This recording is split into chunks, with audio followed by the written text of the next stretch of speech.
Mesdames, Messieurs, bonjour. Comme on le fait de plus en plus lors de nos sorties en conférence de presse ou en activité dans une des villes témiscamiennes, on se retrouve avec joie afin de partager des informations de notre région. Merci de votre présence et d'écouter les nouvelles sur TV Témis. Nous apprécions vous retrouver et de partager l'actualité avec vous, madame, monsieur, les gars, les filles. En manchette de ce mercredi sur TVC9 et TV Témis, on fait le point sur le projet de piscine de Ville-Marie, mardi qui vient.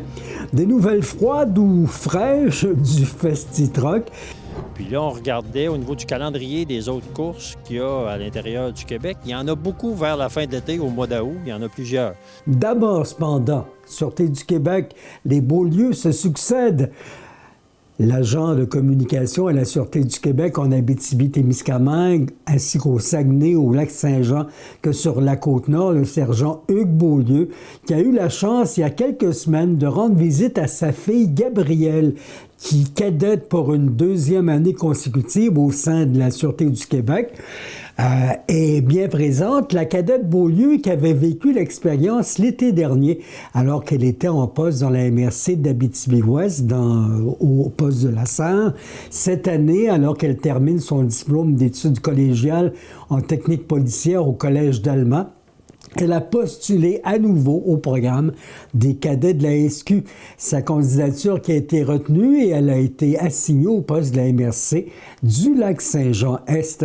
Le sergent Beaulieu qui est évidemment très heureux, vous le voyez, et surtout très fier de voir que sa fille a choisi de suivre les traces dans le métier de papa qui est passionné depuis maintenant plus de 23 ans.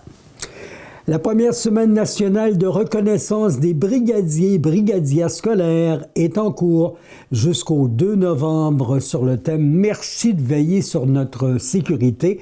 Le ministre des Transports et de la Mobilité durable, Jonathan Julien, marque le coup d'envoi de l'initiative qui vise à reconnaître le rôle essentiel de ces personnes dévouées qui, quotidiennement, chaque jour, assurent la sécurité des enfants aux abords des écoles. Au-delà de leur place indispensable dans la communauté, les brigadiers et brigadières scolaires au Témiscamingue, comme en Abitibi et ailleurs au Québec, remplissent une mission éducative. Par leur présence quotidienne, ils sensibilisent les élèves, les parents et le personnel scolaire aux bonnes pratiques en matière de sécurité routière. En agissant comme modèle de comportement prudent, ils aident les jeunes piétons à développer des réflexes durables. Une invitation à leur démontrer notre appréciation peut être bien présente. Un sourire, un signe de la main, salut, un merci. Tout au long de la semaine, la population qui est invitée à poser de petits gestes de gratitude. Ces attentions, multipliées par des centaines d'élèves et de parents, vont témoigner aux brigadiers et brigadières scolaires à quel point ils sont des alliés incontournables. La reconnaissance passe aussi par le respect des règles de sécurité à proximité des établissements scolaires, un comportement qui les aide à accomplir leur mission principale de protéger les enfants. 230 000 $, Québec qui soutient le Festival de cinéma et ses activités en Abitibi. Ce soutien gouvernemental qui permet au festival de contribuer au rayonnement de la culture jusqu'à l'international et a engendré des retombées économiques importantes pour la région. Le ministre de la Culture et des Communications et responsable de la région de l'Outaouais, Mathieu Lacombe, ainsi que la ministre du Tourisme et ministre responsable de la région du Bas-Saint-Laurent et de la région de la Gaspésie et de la Madeleine, Mme Amélie Dionne, en ont fait l'annonce dimanche dernier. Événement culturel phare qui se déroule jusqu'au 30 octobre à Rouyn-Noranda. Le festival est une occasion de découvrir plus de 100 productions provenant d'une trentaine de pays à travers une foule d'activités diversifiées comme les grandes rencontres, le cinéma-fun, le brunch conférence et on va au vu le festival qui rassemble des publics de tous les horizons animés par la passion du 7e art. En plus d'accueillir plusieurs invités de renom, dont Gilda Roy, le festival qui offre l'occasion aux cinéastes de la relève de mettre en lumière leur création. Selon le premier ministre et ministre responsable de la région, François Legault, et je le cite, « Le Festival du cinéma international en Abitibi-Témiscamingue fait rayonner la région et contribue notamment à son économie. En soutenant l'événement d'envergure, le gouvernement qui réaffirme son engagement envers le dynamisme culturel et touristique de l'Abitibi et du Témiscamingue. Il remercie les organisateurs qui, année après année, enregistrent la vie culturelle, inspirent la communauté et contribuent à sa vitalité économique. Mathieu Lacombe, le ministre de la Culture et des Communications et responsable de l'Outaouais, dit se réjouir de l'aide gouvernementale octroyée au Festival du cinéma international en Abitibi-Témiscamingue, un événement qui contribue grandement à la découverte et au rayonnement de notre culture sur la scène internationale.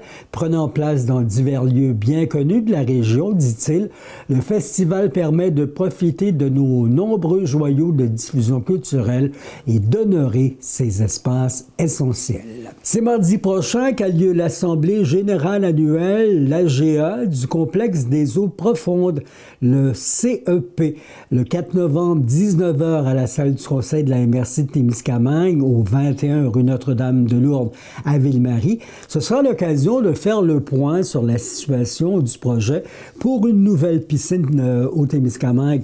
Ces informations importantes sont à partager. 3 postes d'administrateurs sont en élection pour avoir le droit de voter. Il faut être membre supporteur du CEP.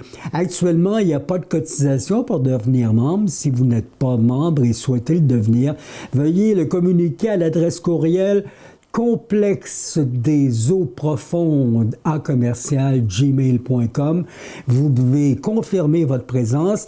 Les documents inhérents à la rencontre seront acheminés par courriel aux personnes qui auront confirmé leur présence au plus tard le 31 octobre 20h.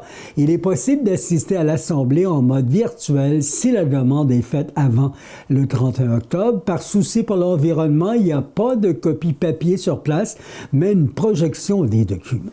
Et à Lorrainville, c'est du 9 au 12 juillet, notez bien les dates, 9 au 12 juillet, qu'aura lieu le 2e Festi-Troc l'été prochain. Pas de changement, pas d'agrément, quelques autres modifications nous préparent pour la seconde présentation du nouveau Festival du camion au Témiscamingue. À l'affût des nouvelles survenues après une récente réunion d'affaires avec des promoteurs et entrepreneurs de la région, nous rencontrons le président Marc Bernard. On a annoncé, les gens l'ont vu sur Facebook, de nouvelles dates. Expliquez-nous pourquoi ces nouvelles dates. On voulait s'assurer, au niveau des courses, on va, ultimement, le Festi-Troc va tenir des courses de camions lourds. C'est pour ça là, que le Festi-Troc a été créé. Puis là, on regardait au niveau du calendrier des autres courses qu'il y a à l'intérieur du Québec. Il y en a beaucoup vers la fin de l'été, au mois d'août. Il y en a plusieurs. Tandis qu'en juillet, il y en a beaucoup moins. Le seul événement qu'il y a aux nouvelles dates qu'on vient de choisir, c'est des courses loin, dans le fond de la Beauce, là, au Québec, dans le sud. Fait que ce qui ne devrait pas nous affecter au niveau de la participation des coureurs. On a parlé avec quelques coureurs. J'en fais moi-même des courses, fait que je fais quelques événements. Puis tout le monde dit « Ah, ben oui, en juillet, ça serait une bonne idée. On aurait des courses dans le coin ici. » Parce que là, on a Barraud qui est à la fin de l'été, en septembre. Il y a beaucoup de coureurs de l'Abitibi qui vont à Ferme-Neuve au début juin. Il y a Mattawa qui s'est ajouté l'année dernière, là, qui est le premier week-end d'août. Fait que juillet, il y avait comme personne pour les gens locaux. C'est les coureurs plus locaux qu'on vise, évidemment.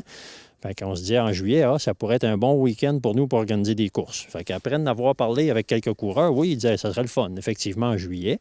Fait que ça, c'est un point. L'autre point, c'était de se placer au début de l'été pour lancer les festivals d'été. Il y a moins d'activités aussi au Témiscamingue au niveau des festivals là, en juillet. Il y a les démolitions là, qui ont lieu à la Verlochère en mai, le grand week-end de mai. Après ça, début juillet, il y a un tournoi il y a des démolitions aussi du Stocker à Béarn. Mais après ça, il n'y avait rien là, pour un grand bout. Il y a le Music Fest à Belle-Terre, évidemment, qui est un peu plus tard en juillet. Mais on est avant eux. On serait le week-end avant eux. Fait que c'est pour ça, on s'est dit, ça va répartir un peu les festivals. Il y a le Western en août, il y a la Foire gourmande en août, il y a toutes sortes d'événements. Il y a le Kipawa Country Fest en août. Fait que, on a dit que juillet, ça pourrait être une bonne fin de semaine pour nous, là, pour avoir un maximum de festivaliers. Et c'est quelle date, finalement, qu'on a sélectionné?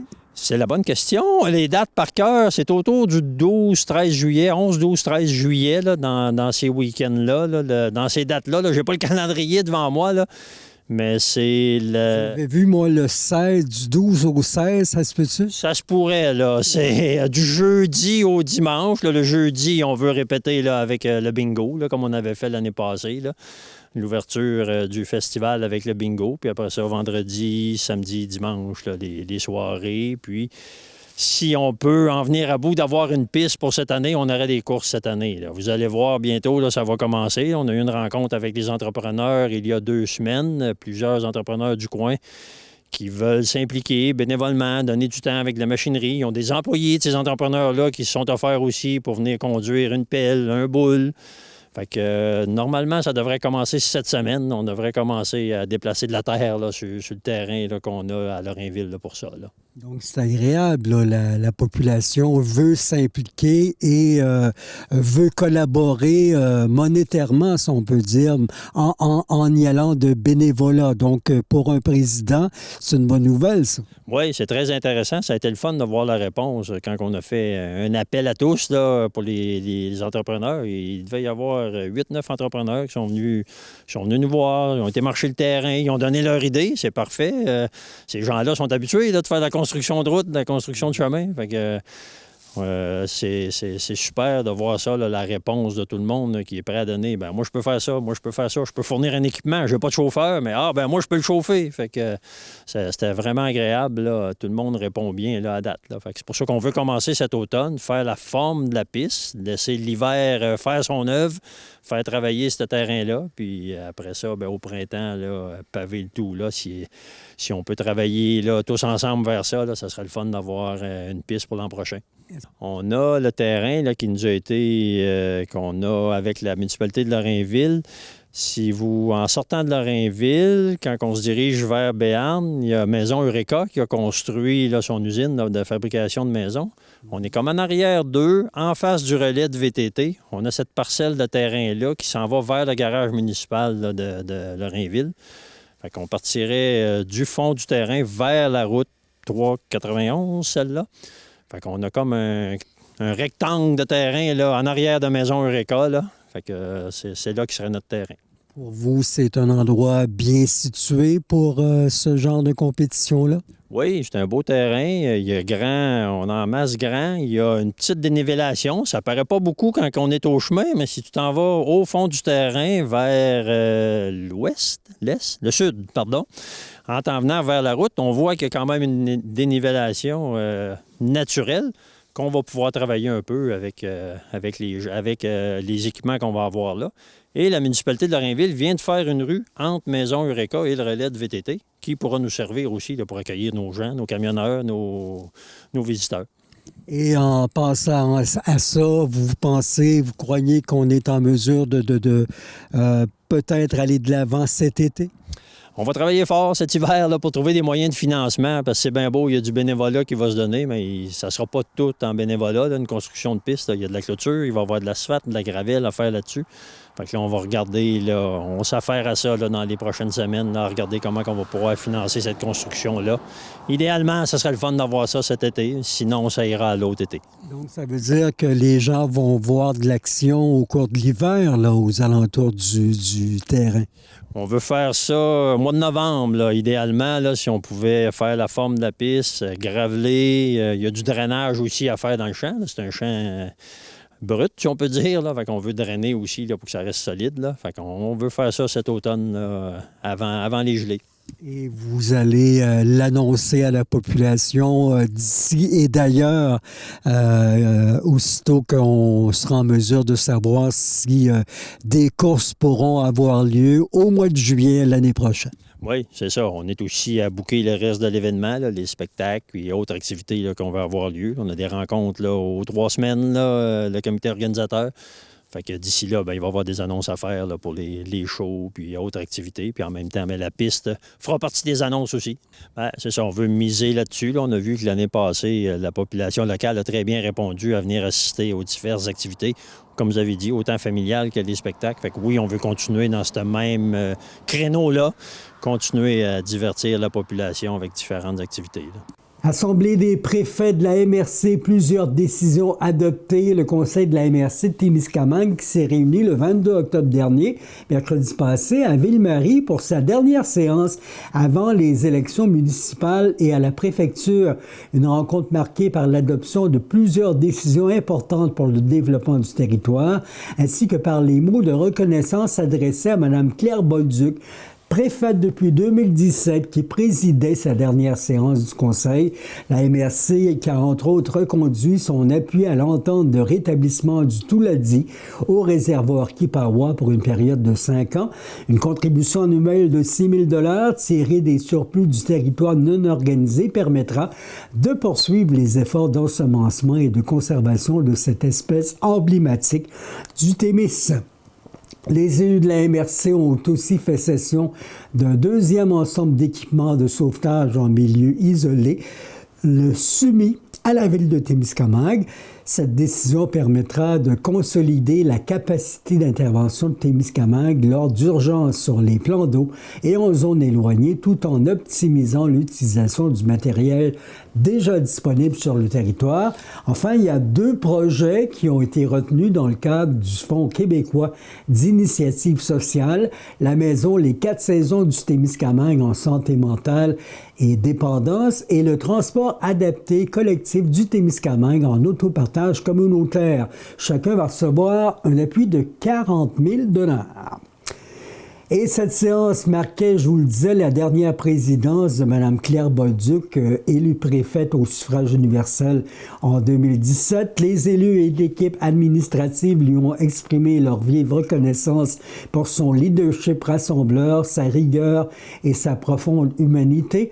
Tout au long de ses 8 années à la tête de la MRC, Mme Bolduc, qui selon eux a su ont-ils dit, porter la voix du Témiscamingue avec conviction et fierté, laissant une empreinte durable dans le développement et le rayonnement du territoire. Elle va quitter officiellement ses fonctions à l'entrée en poste du nouveau préfet, dont l'élection se tient le 2 novembre. Elle s'exprima à notre micro lors de notre bulletin de vendredi 31 octobre, son avant-dernier jour à la préfecture à la veille de l'élection du 2 novembre. Elle se dit fière d'avoir pu œuvrer au développement et au rayonnement actif du Témiscamingue et pour appuyer le travail fait dans chacune des communautés témiscamiennes. Et les 2 candidats à la préfecture du Témiscamingue se sont exprimés jeudi soir dernier à notre caméra de TV Témis lors de la soirée électorale qui avait lieu à Notre-Dame-du-Nord.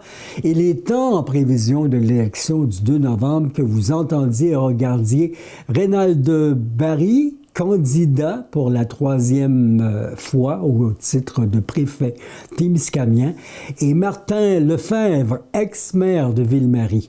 Voici ce qu'ils avaient à nous dire. Monsieur Barry, vous vous présentez à la préfecture de la MRC de Témiscamingue. Quel est votre objectif comme préfet? Oh, il y a beaucoup de points. C'est faire rassembler le monde ensemble. Et en tout cas, avoir des bonnes opinions, puis je veux avoir plus de docteurs, avoir un abattoir. J'ai beaucoup de projets que j'ai dans la tête, que d'après moi, c'est réalisable. Vous semblez vouloir réunir, vous unir avec les Anishinabés, avec les communautés autochtones au Témiscamingue comme ailleurs. Pourquoi vous unir à eux? C'est très important, parce que c'est rassembleur. On vit dans le Témiscamingue. C'est pas pour en enlever à peu près 2000 puis qu'on va se retrouver. Il faut tout partager ça ensemble. Faut vivre. L'économie, elle va doubler si on fait affaire avec eux autres. Il faut faire une entente avec la MRC et il faut être tout ensemble. C'est ça, là.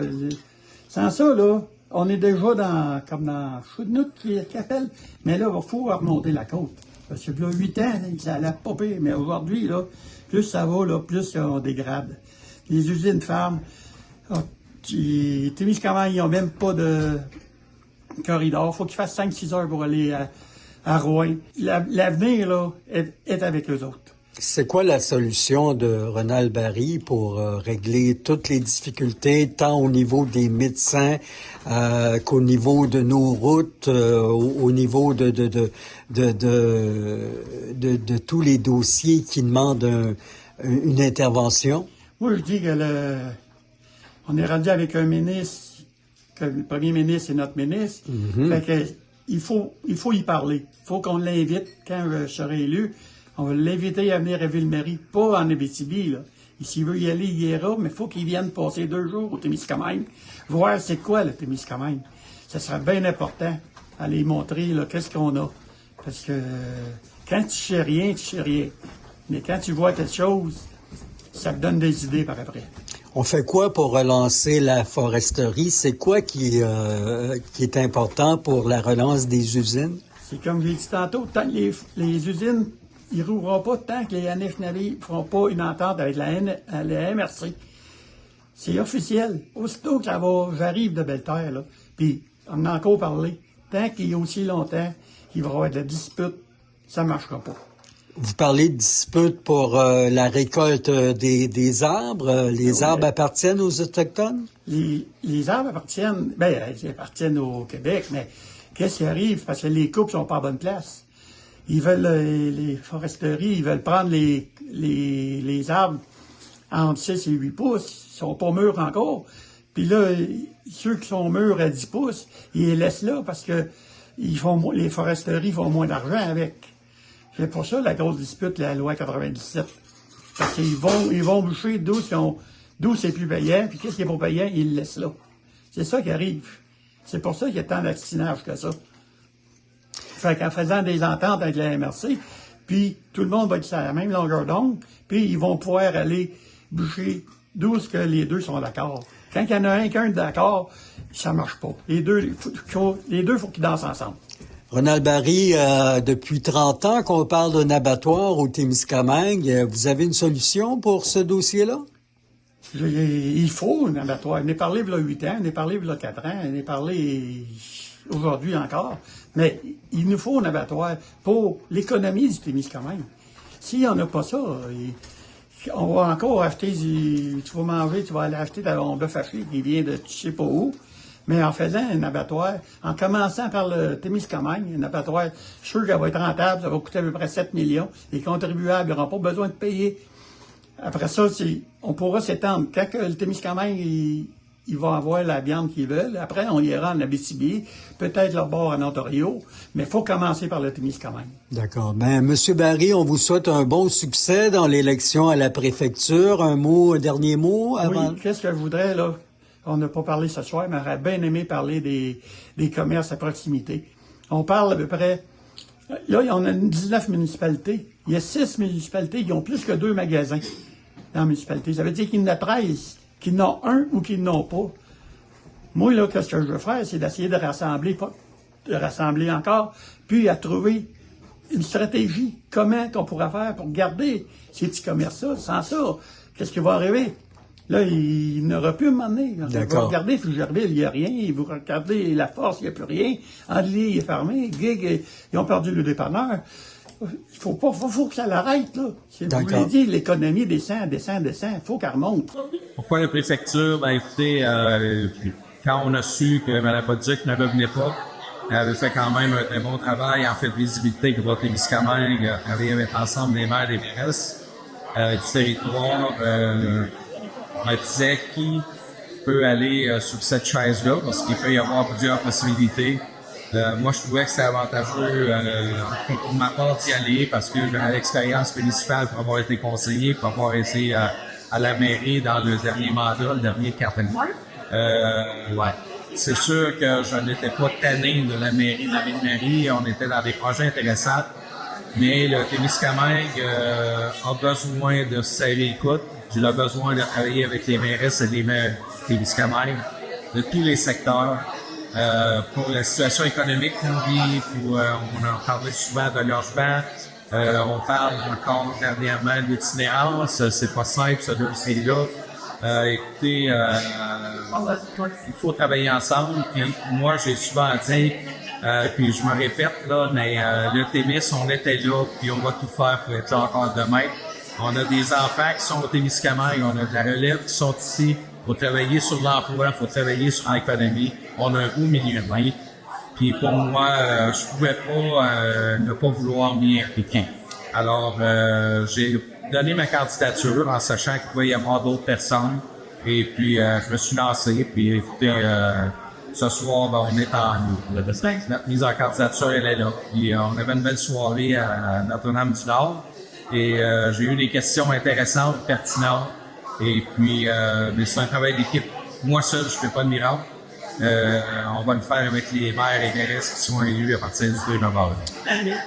Tout comme votre adversaire, M. Ronald Barry, il n'y aurait rien de facile, quel que soit le choix de la population, notamment, au Limiki, ça veut pas dire que... Je sais que Mme Bolduc, sans doute vous-même aussi, c'est un projet que vous appréciez au Limiki, mais c'est pas tout le monde qui donne carte blanche à ce projet-là. Vous êtes prêt à le défendre? Ben, écoutez, actuellement, où est-ce qu'on est rendu, là? Du travail qui se fait particulièrement sur les études. On est conscient que ce soit au niveau de la rivière Kippawa, que ce soit au niveau du réservoir Kippawa quand même, parce que ce n'est pas qu'un lac naturel, hein. Écoutez, quelles sont les prochaines étapes? C'est sûr qu'on est tous en attente des études qui s'effectuent actuellement dans ce secteur-là, mais aussi pour le secteur sud, parce que Limiki, c'est un projet sur 2 entités différentes. Moi, je dis toujours, effectivement, que quand les études sont là, on serait mieux capable d'évaluer l'acceptabilité sociale, quelles sont les incidences qu'il peut y avoir sur le territoire du secteur sud et le Limiki Nord. Moi, je suis assez vendu au projet, mais je ne mets pas les tentes ce soir sur le projet au Limiki. Au contraire, il va falloir, avec les maires et les mairesses, que les gens se déplacent, que les gens regardent effectivement, quand il y aura les prochaines consultations, pour entendre la population, que le groupe PEC qui est en charge du projet actuellement soit capable de bien répondre, de bien communiquer avec les partenaires que nous sommes, parce que les communautés autochtones qui sont avec la RFSA actuellement. Et puis, on va aller au bout des choses, parce que ce que je disais dans les derniers jours, c'est que j'espère qu'on sera en bout de ligne aller au bout de cet exercice-là pour prendre la meilleure décision. Et que ce projet-là se poursuive, que ce projet-là s'arrête suite aux études et aux consultations. On aura fait le tour du dossier parce que ça fait une vingtaine d'années que, même si ce n'était pas le même projet au départ, et là, je vais vous dire que ce soit au Limiki ou d'autres projets. Le Témiscamingue a besoin d'une économie forte. Actuellement, c'est difficile. Et puis, on a un beau territoire et je le reconnais, j'en suis le premier à le reconnaître. Mais il va falloir vraiment se rouler les manches et de regarder comment on s'assure que nos services de proximité se poursuivent dans nos municipalités, comment les différentes municipalités sont capables de continuer d'attirer des familles, d'avoir 4 secteurs qui sont intéressants. Et si on est capable d'avancer dans différents projets, il y aura de l'acceptabilité sociale, assurément il y avoir. Mais il ne faut pas avoir des projets les yeux fermés. Je vous garantis que je fais tout en mon pouvoir pour apporter le maximum d'informations pour prendre la meilleure décision. C'est tout pour le moment. Nous laissons notre microphone et nos caméras en fonction afin de capter le plus possible ce qui surviendra dans les heures à venir. Et nous revenons sur la page web d'Info Témis. Retrouvez-vous aussi facilement notre endroit en tapant Info Témis sur YouTube. Nous aimons vous informer. D'après vos commentaires, quand on vous rencontre, nous sentons que vous appréciez le faire vous aussi. Ciao, bye tout le monde. À bientôt.